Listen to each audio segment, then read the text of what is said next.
Greetings, Guardians, my name is Bife here.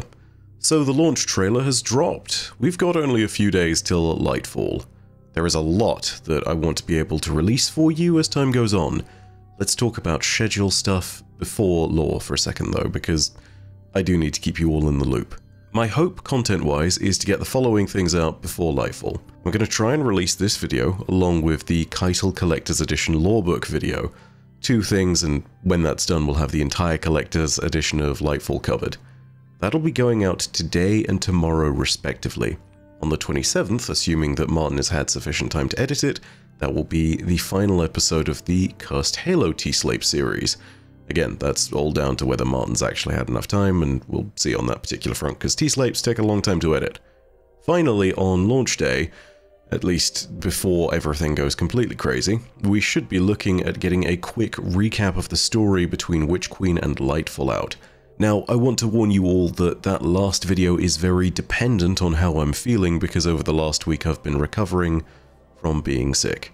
I'm on the mend, and I think I can get all of this done, but just in case, if I do need to take time and just take a slower day, know that that recap video sadly is not guaranteed. But fret not when it comes to recaps. Next year I will have a big project going down that is exactly all of this. It'll be a good time. Anyway, let's not delay any further and let's start talking about the Exo Stranger Lorebook, which is surprisingly something that teaches us a lot and yet not much at all. The timeline of that is predominantly the reason why, because this is set before Beyond Light. Not Lightfall, Beyond Light. So this is one of those moments at which we have to sit and we have to think for a moment about how this relates to everything that's going on now. It is a lorebook that revolves predominantly around the Puka and its rather mysterious powers. I should really preface this by saying that we can get a tiny prelude to all of this lore, which can be found in the pre-order items for Lightfall. So if you have the Collector's Edition, the likelihood is that you have pre-ordered at this point. That means that you can take a look for the lore behind the Quicksilver Storm and the Speed Metal Shell Ghost. The Speed Metal Shell in particular matters because it contains a moment where the Puka is first discovered by Elsie on a space station on the way to Pluto. It's something that I go over in this video here that I'm linking on screen, and yeah, I'll see if I can get something in the top right corner that links you all to that. You should definitely all watch that if you haven't, but the point of it is, in the very short version, is that the Puka seems to trigger some kind of memory in Elsie.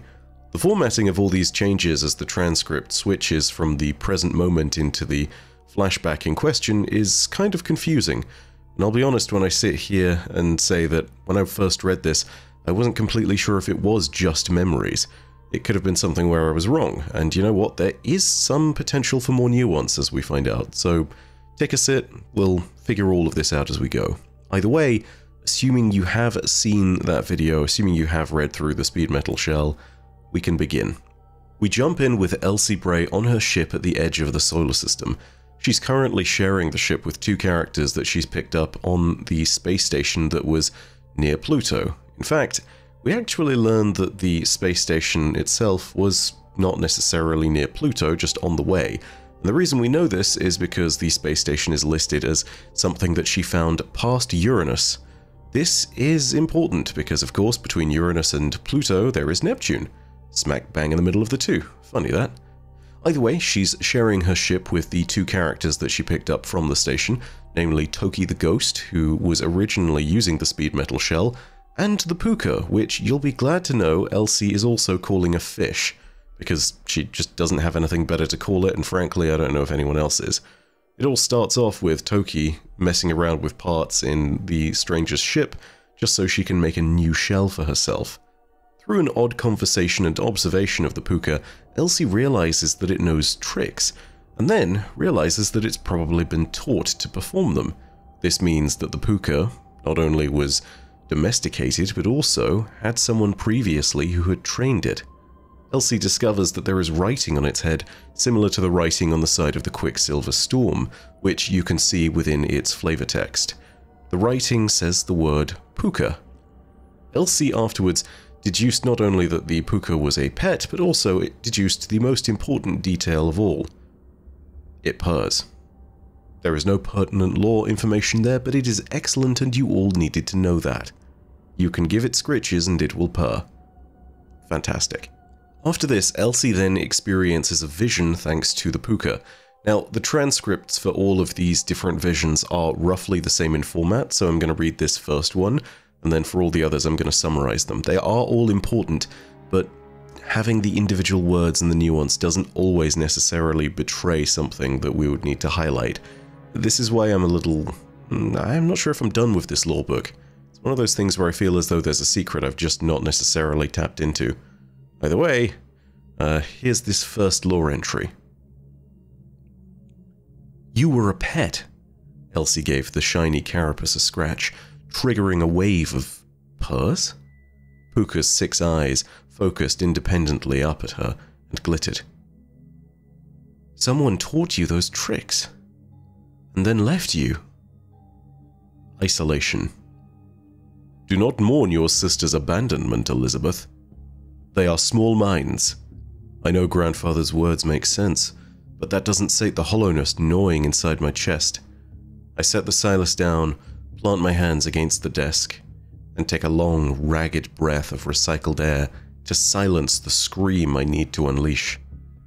The feeling passes. I retrieve the tool and return to business as usual in the lonely European lab. I am in control, even though I know that changes nothing. That last sentence is in fact perhaps the only thing I want to point to when it comes down to the final takeaway from this book, but that's for the very end of the video. For the moment, the important point here is that Elsie realizes what the Puka is truly capable of. And it's this. The Puka is not only capable of accessing greater memories from someone's past, but also they are a truly empathetic creature. They will pick up on the emotion that's being experienced and feed it back to the individual. The memories that are portrayed by the Puka are not intentionally dredged up, they just most closely match the emotion being outputted. They are truly empathetic in this particular manner. And it makes me wonder, considering the fact that they are linked to the ability to dredge up someone's memories, whether they are in fact linked to darkness, given that darkness has the key powers of memory. It is a key aspect of things like deep sight in the Witch Queen, if you need a refresher on that. It's also very interesting because it's not clear whether Elsie should or shouldn't have this memory. It's very clear that it's been dredged up from a long time past, and I think this is the point at which Elsie has been transitioned into an Exo, but I'm not 100% sure on that. I think it is based on context clues from later, but it's hard to confirm. Having said all of that though, I do think that this is a point at which we need to observe the pure power of the Puka. If you can remember things thanks to its influence, then these things are kind of incredible. Regardless, after these events, Elsie does end up driving Toki the ghost away, and she lives to regret it. The Puka actually picks up on these emotions and does a little bit of its magic and feeds back those emotions, revealing a little bit more, and it actually shows us more about how these flashbacks work. During each of the notations for the flashbacks, there is a word at the start of each of them. The word in the first one was isolation. In later flashbacks, you can see the words loss, guilt, loneliness, and rejection. These are all the feelings and sensations, the things that the Puka can clearly pick up on, and then feed back to whoever the subject is, in this instance Elsie. This pulls the memory from Elsie of a similar moment where such a sensation was experienced. In the instance where these later memories are dredged up after Toki's departure, it's a rather painful process. This culminates in that memory of rejection that Elsie gets shown by the Puka, and in her memory Elsie sees her own mother rejecting her after she returns to her from having transformed into an Exo. This is a topic that has a lot of backstory, but the simple version is that her mother rejects her because it was clearly the work of her grandfather, aka Clovis Bray I. For those of you who have not been watching my Clovis Bray series, another thing that I'm pissed I couldn't finish because of COVID, you may remember that Elsie's father was put into an earlier form of Exo, essentially zombifying him. He billboarded into a state of zero real brain activity and died squirming on an operating table. All of that, by the way, Clovis Bray I's fault. He insisted the procedure could save Elsie's father, and her mother therefore has a good reason to be horrified at the prospect of one of her daughters being turned into an Exo as well. This memory leaves Elsie pretty scarred, and she needs time before the next interaction with the Pooka. When she finally does get to the point at which she recognizes what the Pooka can actually do, the verbatim conversation of this reads, "I thought you were dredging these up, but you are not, are you? You shape whatever you feel, and my heart fills it up." In other words, the Pookas are somehow super empathetic creatures, and they can discern what an individual is feeling at any one given time, regardless of biology or mechanical replications of it. As long as they are able to sense the emotion, they are able to fill it back, and the person in question is the one that provides the memories and sensations and pain. Elsie considers that this must be a tool used for the purposes of some kind of therapy, perhaps terrifying immersion therapy at first. But then she sits and realizes that the Pooka is actually a remarkable tool specifically for her, because it can let her relive memories from her previous temporal loops, where the witness was successful. This is a really important step, and why? Because it allows her to figure out what differentiates a potentially successful timeline from one where she fails, and she has failed a lot. So she starts to trawl through her memories of different previous time loops. There are a ton of these discussed, and at very first, the memories explored by Elsie include time loops where she's experienced the following. There's one timeline where Cade killed Anna Bray, and she killed Commander Zavala, the Witness 1. There's one timeline in which Ikora killed her with Void Light, but by the reading of it, she might have turned evil. Needless to say, the Witness 1.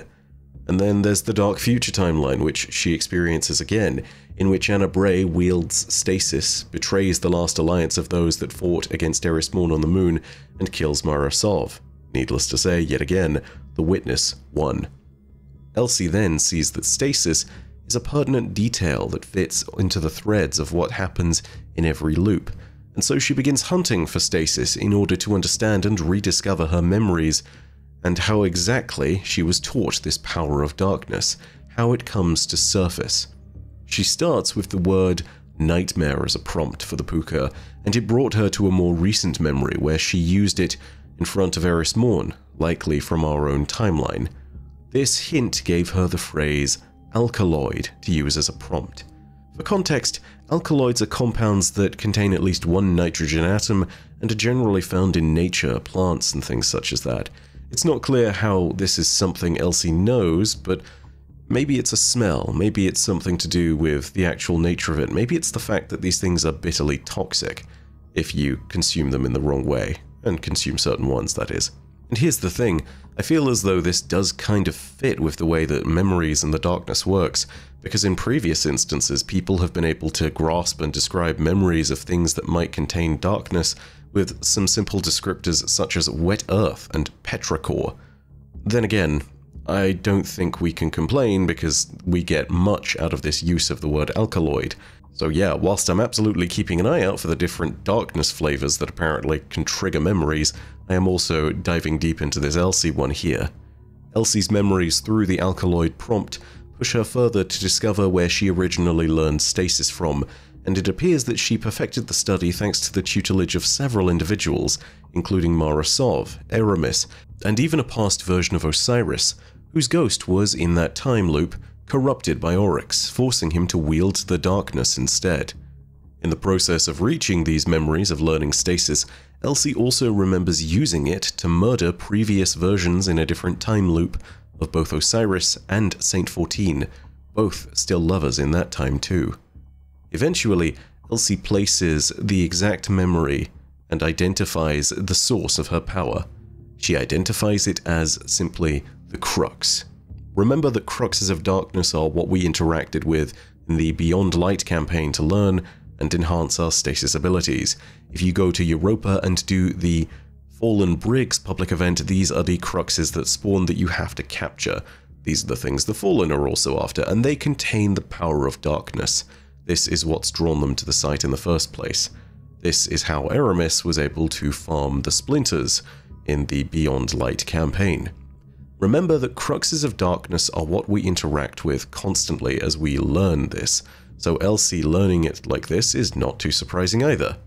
Elsie then believes that in order to further her advances and make our way towards a timeline where she might be victorious, she needs to get to the crux first, something that she's never really done. So she heads to where she believes she can find it, the pyramid on Europa, which holds a crux inside it. There she's confronted by all sorts of different terrible visions, including a nightmare of Anna Bray, which confronts her about the many times that Anna Bray has fallen or been murdered by Elsie in the time loops, saying that it's been at least 10 or 12 times, giving us at least an idea that the Exo-Stranger has probably been through these time loops for a dozen, maybe 24 different instances. However, when she does finally make it inside the center of the pyramid, Puka in tow, it turns out that someone has already stolen the crux. And guess what that means? That means it was Eramis, because this is our timeline, and Eramis canonically does enter the Europan pyramid, claim the Splinters of Darkness and claim the crux, and then ultimately does find a way to claim darkness as a power for herself. This is how she is crowned as the Kell of Darkness for her people. Astoundingly enough, though, the Puka comes in handy. Upon returning to the ship, the Puka is able to find a broken crux shard, a splinter, and it's revealed because the Puka pushes it around like a toy, no less. Elsie takes notice eventually, and that's where she suddenly starts to understand the nature of stasis. She understands that this is how she learns it. A lot of stuff happens here, and it has a lot to do with trying to understand stasis and Elsie's relationship to it, but essentially the end findings that she has relate to her attitude and those around her, and the degree of control that she feels she must exercise in order to save the future. This is the moment at which she sees what she needs to change. Stasis is conducive to her need to control everything because that's what it does. It exercises control. However, when it comes to her sister Anna's fate, the one she's always trying to save, Elsie starts to acknowledge that she really shouldn't be trying to exert control here at all, and ultimately that perhaps her trying to exert such control is the reason why Anna has always fallen. She is then forced to acknowledge that if she wanted to get anywhere, she would have to entrust both Anna's fate and her own to those outside of her control entirely. It's here that I want to go ahead and go back to that original memory that we had from the very beginning, and I think it's pertinent because of the final line which I talked about earlier, and that final line is simply this. The feeling passes, I retrieve the tool and return to business as usual in the lonely Europan lab. I am in control, even though I know that changes nothing. This is a very kind of darkness and light type message. Darkness is one of those things where if you force things into the rigorous pattern of the final shape, it will win. This is something which Elsie has always done, perhaps. But light is all about freedom. When we finally defeated Oryx, it wasn't because we took the light and used it as part of some plot of sword logic. The corrupted light we actually found in Oryx's final raid encounter is stuff that we freed. We didn't use it, we didn't pull it, we freed it. And freeing that power granted us victory. It's at this moment that Elsie entrusts this knowledge of the idea that things outside her control have to save her to her plans. This is the moment at which she resolves to teach stasis to the Guardians in Beyond Light. She feels that by letting it spread out, and by relaxing her need for control, that things might turn out differently. The common thread in many of her time loops is, after all, her. So changing the way that she consistently acts is perhaps more than likely going to change the outcome. Thus far, it seems to be the case that it's working. But Lightfall may well prove us wrong. Anyway, that's all from me for now. Thank you very much. I hope you enjoyed the video. If you did, go ahead and leave a like, and get ready for the Cabal one, because, oh my god, the Cabal book is wild. It has some really ridiculous lore stuff in it, and I'm very excited to cover it. It has things that link the Cabal to the Hive, and it has things about Cabal biology that I never would have guessed at. Interesting stuff ahead in that next book. Either way, make sure you subscribe for that and all the Lightfall content coming along. If you enjoyed this video, go ahead and leave a like, and if you have thoughts of your own, leave them down below in the comments section. Do you reckon there are some other bits and pieces that Elsie has thrown out there in dialogue or lore that are relevant to this particular discussion? Do you think there are moments at which we've proved her right? I think there are. Either way, know that as per usual, your viewership is quite enough for me, and that in the meantime, my name is Bife. Orodacia Arastra. I'll see you, Starside.